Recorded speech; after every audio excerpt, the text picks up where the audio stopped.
Okay, today we're just making simple grilled pork chop. Nothing fancy. It's the quickest method. There's all kinds of styles. So I have it on a medium high. So on this it's like 8, and we're just gonna have some oil, whatever your favorite oil. I'm using light olive oil, and I'm just taking a bone-in pork chop, and it doesn't matter. And these are about half an inch cut, so I'm just gonna toss it in there.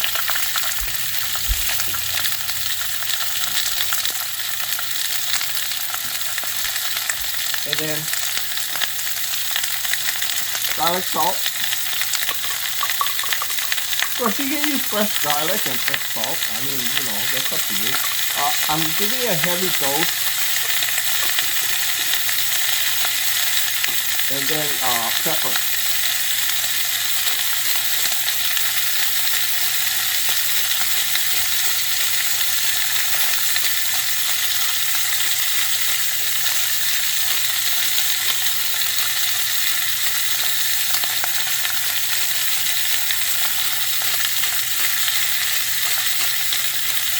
Now, the reason why I'm going really heavy on the spices is pork chops are pretty bland. That's why you find a lot of recipes with a lot of like seasoning, gravy, and stuff like that.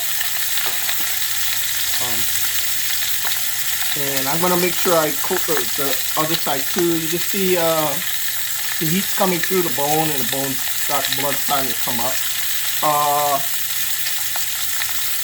Make sure you cook your pork chop till it's white. Okay. I don't recommend it, but you can if your pork chops are previously frozen for at least 5 days, that usually kills all the worms, and then you could more or less cook it to like a medium well. But again, I don't recommend that. It just tastes better well done. Okay, so as you can see, the blood coming through.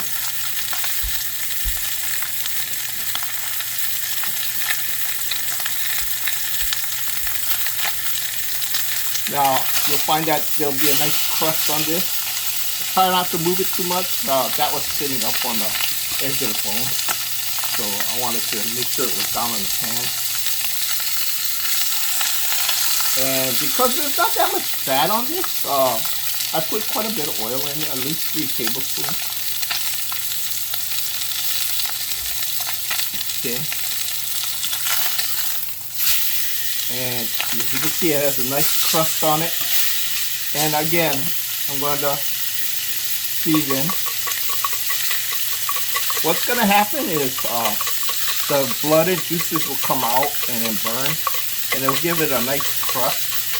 So pork chops and lamb chops too, tend to have a nice crunch on the outside.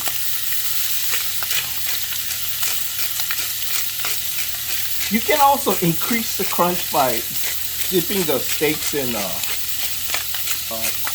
corn flour. What do you call cornstarch? Some people use breadcrumbs, but I think that just, I want to keep this simple. Okay, now you see the smoke, a lot of smoke, so I'm turning down the heat so that'll cook through. Okay, and again, I seasoned, heavy season.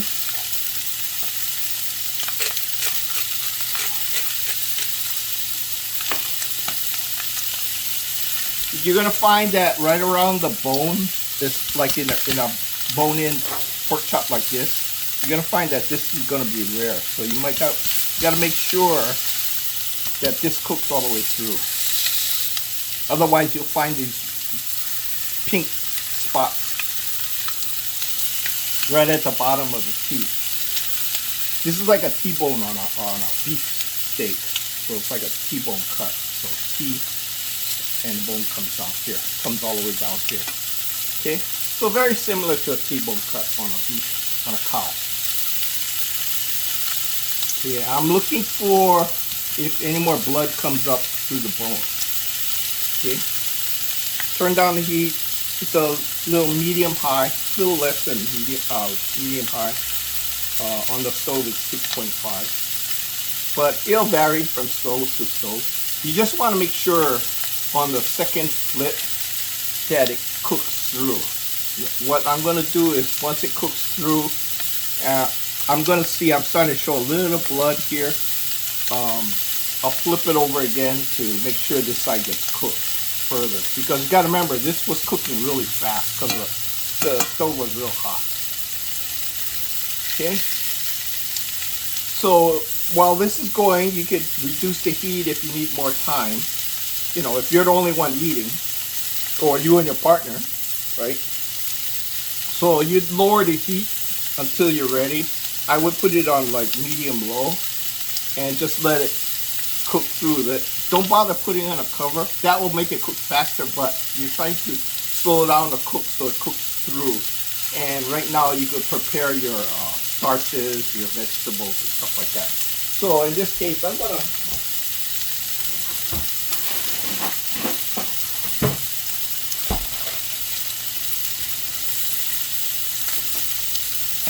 so while it's slowly cooking through, let's add some sprouts here.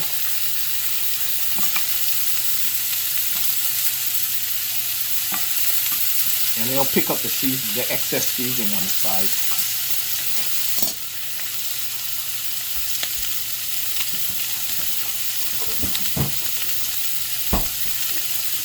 And like I said, this is real simple. That's all you need.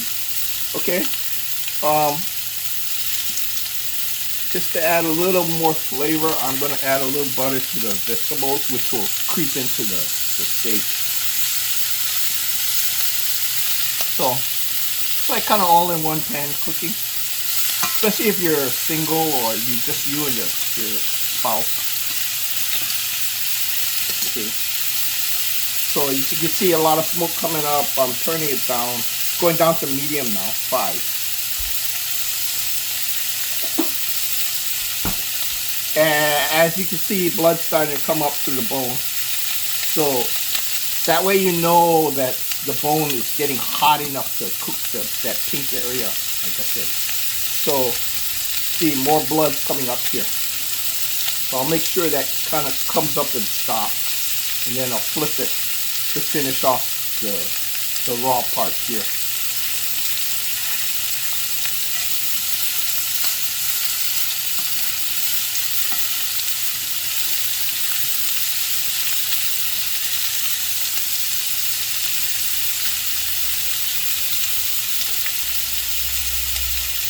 Okay, and again, to keep it simple,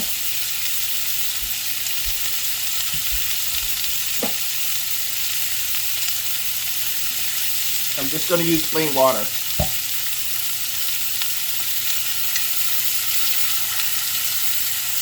Just going to add a little water to these vegetables.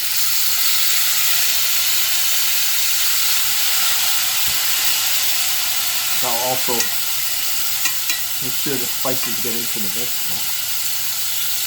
Very little, not enough to brown the pork chops. Just enough to melt the seasoning and get it on the vegetables. See? So as you can see, more blood's coming up. I want to take about 3 ounces of water. There's nothing's really measured. What I'm going to do is I'm going to deglaze the pan. The pan's partially deglazed right now but it's going right into the vegetables. So that's it. Okay.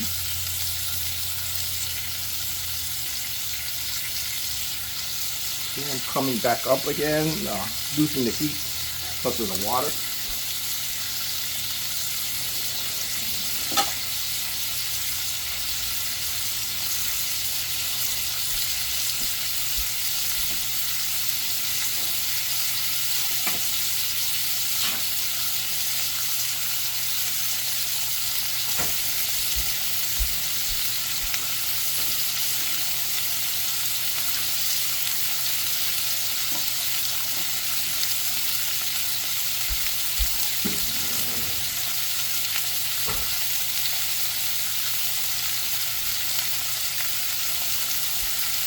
Okay, I just threw in, while I'm waiting for this, I just threw in 1 potato for in the microwave.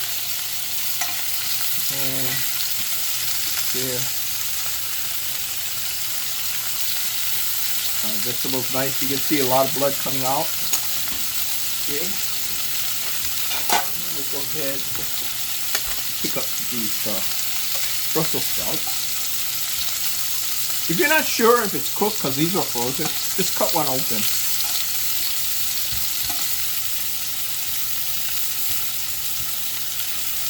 I don't like to overcook them because they tend to get mushy. And there's enough in heat in here to thaw it out too. Okay, so see this? See the blood all coming out? Okay, so I'm just going to flip it now. Okay, so it's got a nice, you can see it's got a nice crust. I'm just going to lightly brown the other side. So this is the side down on the plate. Okay, this is going to be the side down on the plate because it's not as pretty. Okay? So just enough to cook that blood on the bone, heat up that bone.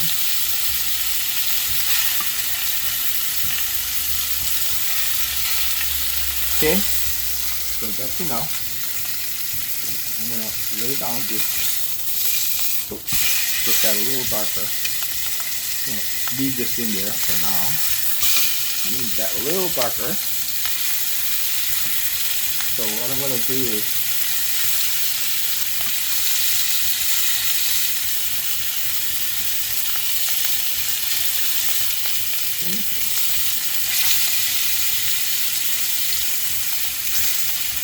so as you can see, if I cut into this, there's no blood coming out. Okay, so I know this is cooked all the way through. So I'm just going for color right now.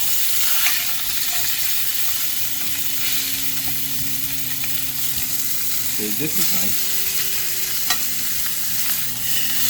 Okay, so that's down, and then the prettier one on top.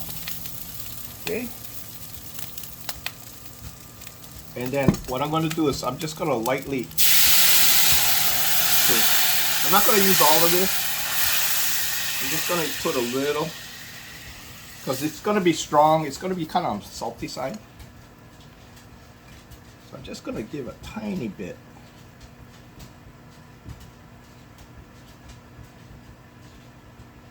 Otherwise it gets too salty. So just drizzle, and then I'm going to add a potato here. So there you go. Simple grilled pork chops. You know, nice hearty meal. Simple.